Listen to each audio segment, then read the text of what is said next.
आज घेऊन आले वर्षभर टिकणारे बटाटा रताळ्याचे साबुदाणा पापड। उन्हाळी वाळवणातली ही पहिली रेसिपी खास उपवासासाठी लगेच तळून तयार होणारा खमंग पदार्थ आहे। हे पापड बनवायला अगदी सोपे आहेत आणि एकदा करून ठेवले की पूर्ण वर्षभर टिकतात। बटाटा आणि रताळ्याची नैसर्गिक गोडी, साबुदाण्याची चव आणि तळल्यावर कुरकुरी, आहाहाहा, कसलेही प्रिझर्वेटिव्ह वापरलेले नाही, पूर्णपणे घरगुती आणि हेल्दी वाटतात ना, एकदम बाहेरच्यासारखे। चवीला खायला सुद्धा खूप छान लागतात। चला तर बघूयात रेसिपी। बरं, मी इथे 1 किलोच्या प्रमाणाचे पापड केलेले आहेत। तुम्ही प्रमाण कमी जास्त करू शकता। जास्त करायचे असेल तर तुम्ही प्रमाण दुप्पट करा, एवढंच।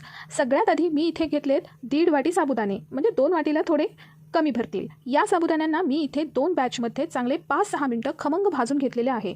मग भाजलेले सगळे साबुदाणे एका परातीत ठेवले गार होण्यासाठी। लगेच दुसरीकडे मी पावशर रताळी आणि पावशर बटाटे कुकरला 5 शिट्ट्या करून छान उकडून घेतलेले आहेत। बटाटे आणि रताळी आधीच उकडून ठेवा, म्हणजे पूर्ण गार होतील। मग भाजलेले थोडे थोडे साबुदाणे मिक्सरच्या भांड्यात घालून पावडर करून घेतली आणि परातीत चाळून घेतली, रवाळ अशी पावडर साबुदाण्याची। पुन्हा उरलेले मिश्रण मिक्सरच्या भांड्यात घालून पुन्हा साबुदाणा वाटला आणि पुन्हा चाळून घेतला। अशाच प्रकारे मी सगळ्या साबुदाण्याची रवाळ पावडर करून घेतली। आता गार झालेले बटाटे आणि रताळी सोलून घ्यायची आणि परातीत दोन्ही चांगलं किसून घ्या। काही गाठी जर राहिल्या असतील तर हाताने व्यवस्थित मोडून घ्या। व्हिडिओमध्ये बघतच असाल, किसलेला बटाटा रताळ्याच्या मिश्रणात साबुदाण्याचे पीठ घातले। मग त्यात 3 चमचे लाल मिरची पावडर आणि चवीनुसार मीठ घालून आधी कोरडे सगळं मळून घेतलं। व्हिडिओमध्ये बघू शकता। हातात मी आधी थोडं मिश्रण घेऊन त्याचा बॉल करून बघितला, पण पिठाचा गोळा होत नव्हता, म्हणून साधं पाणी घालून गोळा पुन्हा मळला। तर व्हिडिओमध्ये बघू शकता आता पिठाचा छान गोळा होत आहे। आता पोळपाटावर आधी बारीक हुंडा घेऊन पिठाची पोळी लाटून घेतली। बरं, पोळी लाटताना मी कुठेही परत साबुदाण्याच्या पिठाचा किंवा तेलाचा अजिबात वापर केलेला नाही, बघू शकता।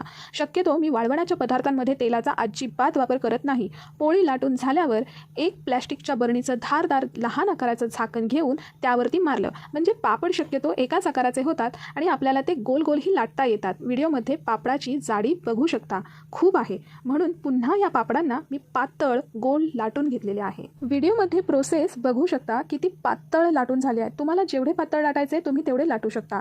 बरं, जर पापड मध्येच तुटले किंवा फाटले तर हाताने छान प्रेस करून घ्या आणि पुन्हा त्या भागावरती लाटणं फिरवून घ्या।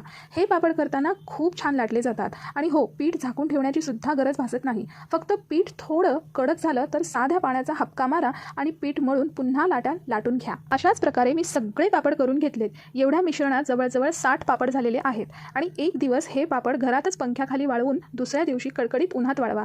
2 ते 3 दिवस छान ऊन द्या या पापडांना, कारण मी जेव्हा हे पापड केले होते तेव्हा थोडं ढगाळ वातावरण होतं, म्हणून मी 3 दिवस ऊन देऊन घेतलं। बघू शकता पापडांना कुठेही चिरा केलेल्या नाहीत। जर मी साबुदाण्याचं पीठ उकडून घेतलं असतं तर मला पीठ मळताना तेलाचा नक्की वापर करावा लागला असता, म्हणून मी ती प्रोसेस इथे टाळली, एवढंच। अशा प्रकारे तयार झाले आपले वर्षभर टिकणारे बटाटा रताळ्याचे साबुदाणा पापड। खायला खूप भारी लागतात, नक्की ट्राय करा। याचे मी घेतलेले प्रमाण तुम्हाला डिस्क्रिप्शन बॉक्समध्ये देते आहे, तेवढं चेक करा।